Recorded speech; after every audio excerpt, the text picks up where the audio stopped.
Student आज हम करेंगे क्वेश्चन नंबर 4।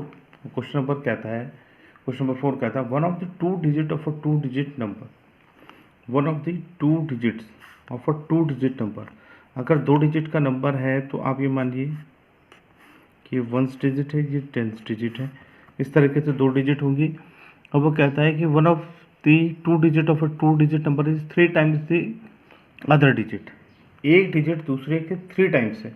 अगर मैं मानता हूँ कि ये x है तो ये कितनी हो जाएगी, 3 टाइम्स है तो 3 इंटू एक्स 3x हो जाएगी। और उसके बाद वो कहता है इफ़ यू इंटरचेंज, तो पहले हम यहाँ से स्टार्ट करते हैं कि let one of the digit be x।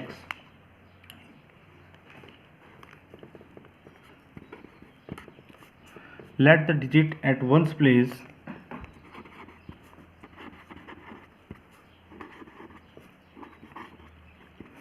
at one's place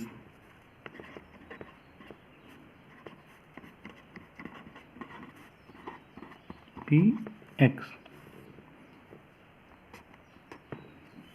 ये वाली डिजिट मेरी x आ गई तो टेंथ डिजिट कितनी आएगी, 3x आएगी।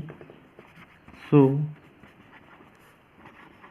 The digit at tenth place is 3 into x, जो कि हो गई आपकी 3x। ये हो गई आपकी वंस डिजिट जो है वो x है, और टेंथ डिजिट, टेंथ प्लेस पे जो डिजिट है वो कितनी हो गई है, 3x हो गई है।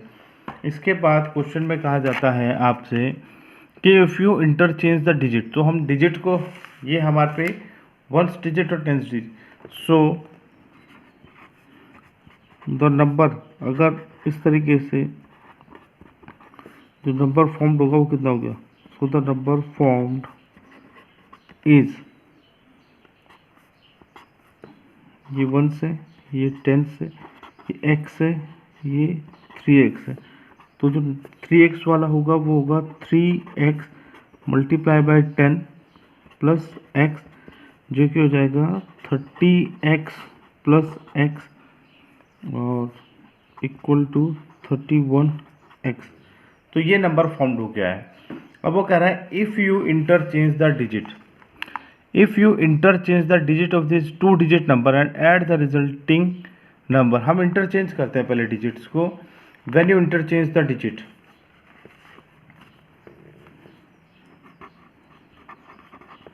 व्हेन डिजिट्स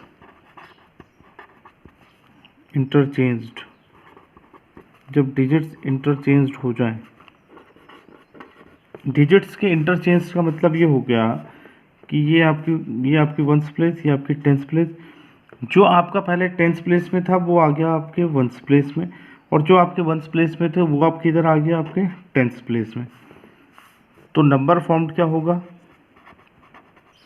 अब जो नंबर फॉर्म्ड हुआ इंटरचेंज होने के बाद, नंबर फॉर्म्ड, या मैं इसे कह सकता हूँ कि न्यू नंबर फॉर्म्ड।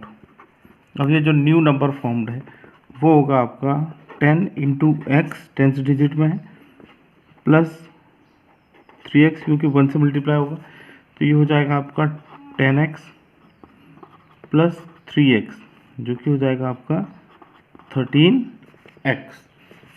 अब क्वेश्चन में आपसे कहा गया if you interchange the digit of this two digit number, interchange हो गया, नया नंबर आ गया, and the resulting and add the resulting number to the original number से, यू गेट 88। अब क्वेश्चन के हिसाब से वो कहता है according to the question,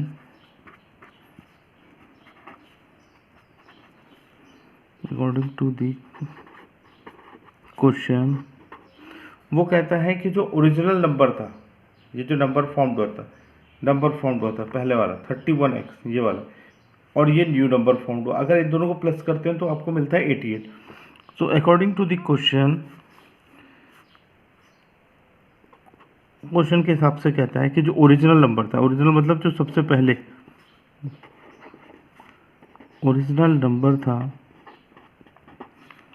plus इसमें अगर मैंने न्यू नंबर जो है इंटरचेंज होने के बाद जो है इनको प्लस कर दूं तो मुझे मिल जाता है 88। तो ओरिजिनल नंबर कितना था मेरे पास, वो था 31x। अगर मैं इसमें न्यू नंबर को लिख दूं तो मुझको मिल जाता है 88। इन दोनों को प्लस कर लेता हूं 88 और x is equal to 44 divide में चल जाएगा 88 डिवाइड बाई 44 और आपको मिलेगा आंसर 2। तो x इज इक्वल टू कितना मिल गया आपको 2। अब उसने कहा था आपसे कि what is the original number. Original number कौन सा था 31x वाला। So the original number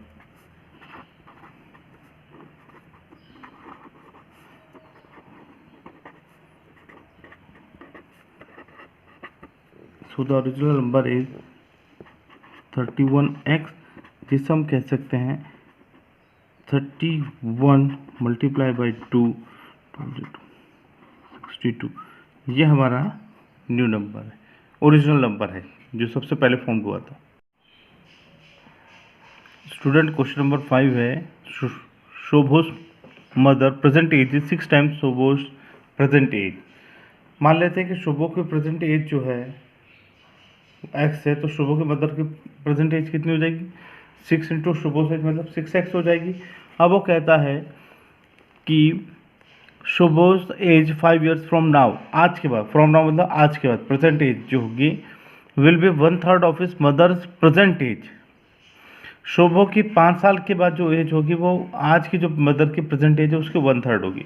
what are their present ages. तो ये क्वेश्चन में हम मान लेते हैं कि पहले लेट शोभास एज बी x।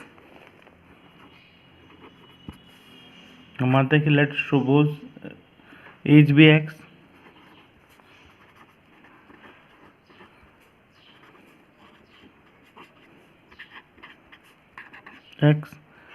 तो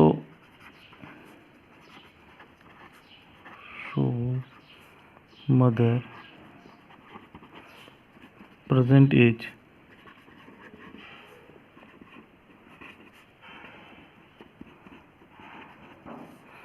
वो है 6 टाइम x, जो कि हो गया आपका 6x। ये शोभो की जो है प्रेजेंट एज है, प्रेजेंट एज है, तो उसकी मदर की प्रेजेंट एज कितनी हो गई 6x हो गई। अब ये कह रहे हैं 5 years from now.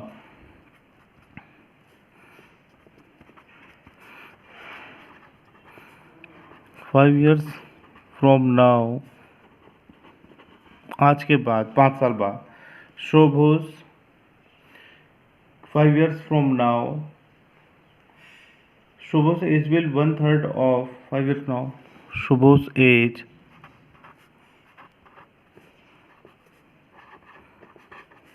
is 1/3 of Shobho's mother की present age. 5 years from now Shobho's age, 5 years from now Shobho की एज कितनी होगी वो होगी x+5, 5 साल बड़ी हो गई होगी वो। और शोभो की मदर की प्रेजेंट एज बोला है, 5 साल बाद की नहीं बोले, तो प्रेजेंट एज थी उसकी 6x। इसको सॉल्व करते हैं, जो हो गया x+5 is equal to 6x upon 3, 3 2 जा 6, तो ये हो गया 2x। ये हो गया x+5 is equal to 2x, 5 is equal to 2x minus x, ये हो गया x is equal to 5, x is equal to कितना हो गया 5 हो गया। अब पूछा जा रहा था कि what are their present ages, their present ages. Shobho की एज कितनी है, शोभो की एज तो x थी, तो वो कितनी हो गई, वो तो हो गई 5 ईयर्स। और शोभोस मदर प्रेजेंट एज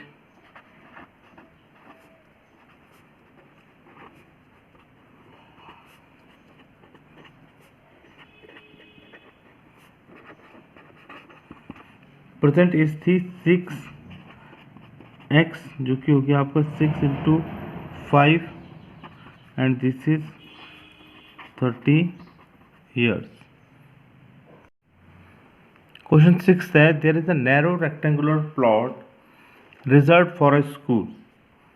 एक रेक्टेंगुलर प्लॉट है जो कि रिजर्व हो रखा है for a school in Mahauli village.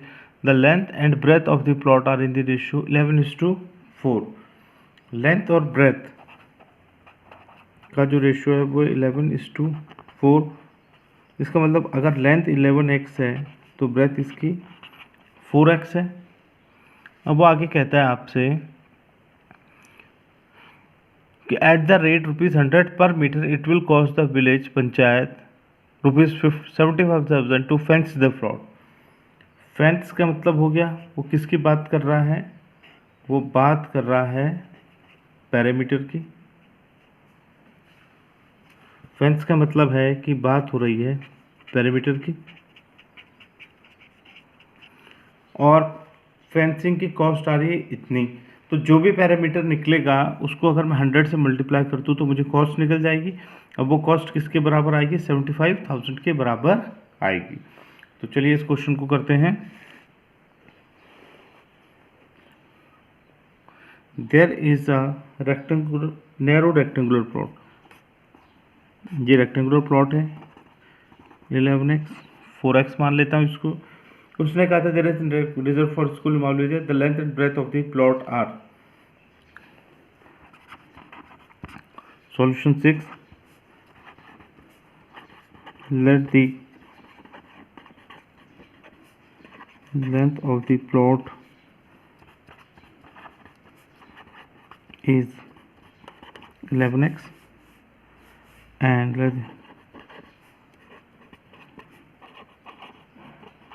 breadth be 4x. Length 11x है और ब्रेथ कितनी है इसकी? 4x है. तो पैरामीटर कितना निकलेगा? और रेक्टेंगुलर प्लॉट है ये. perimeter of the rectangular plot,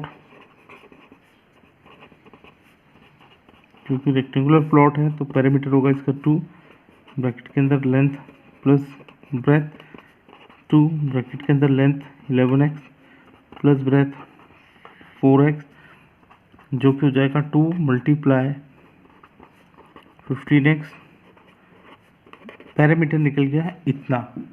parameter मतलब इतना जो है ये इसकी बाउंड्री है. अब इसे फेंसिंग करनी है. फेंसिंग अगर हम करते हैं तो पूरी इस बाउंड्री में हमें फेंसिंग करनी पड़ेगी, और फेंसिंग का रेट आपको दे रखा उसने.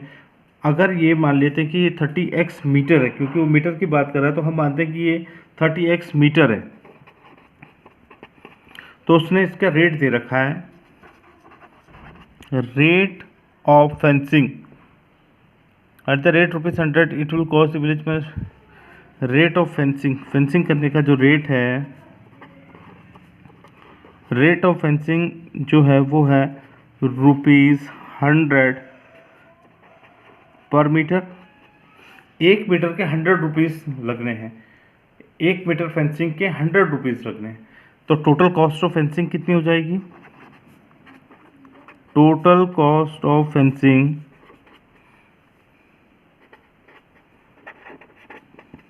वो जाएगी 30x मल्टीप्लाई पर मीटर पे कितने लगने हैं? 100, जो कि हो जाएगा 3000x, जो कि हो जाएगा कितना? 3000x. अब यहाँ पर आपको क्वेश्चन में दिया गया था कि एट द रेट इतना विलेज पंचायत को कॉस्ट हुआ 75,000. टोटल कॉस्ट विलेज पंचायत ने कितनी दी? 75,000. तो ये 3000x किसके बराबर है? 75,000 के बराबर है क्वेश्चन के हिसाब से. अकॉर्डिंग टू द क्वेश्चन जो फेंसिंग की कॉस्ट है, cost according to the question cost of fencing वो आपकी कितनी है? वो है 75,000.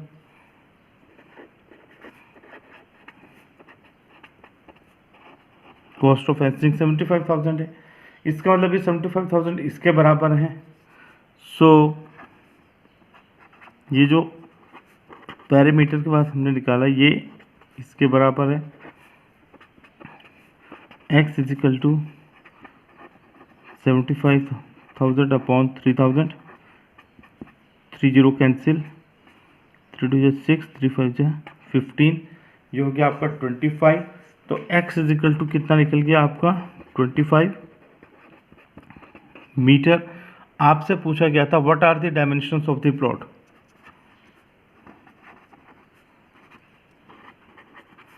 Dimensions of the plot are length, जो डायमेंशंस हैं प्लॉट की वो निकालना है। तो लेंथ आपने मानी थी 11x, तो ये हो गया 11 इंटू एक्स की वैल्यू 25 मीटर, जो कि आंसर हो जाएगा 275 मीटर। और ब्रेंथ आपकी 4x थी, जो कि हो जाएगा 4 इंटू 25 मीटर, और ये हो जाएगा आपका 100 मीटर। यही आपका आंसर है।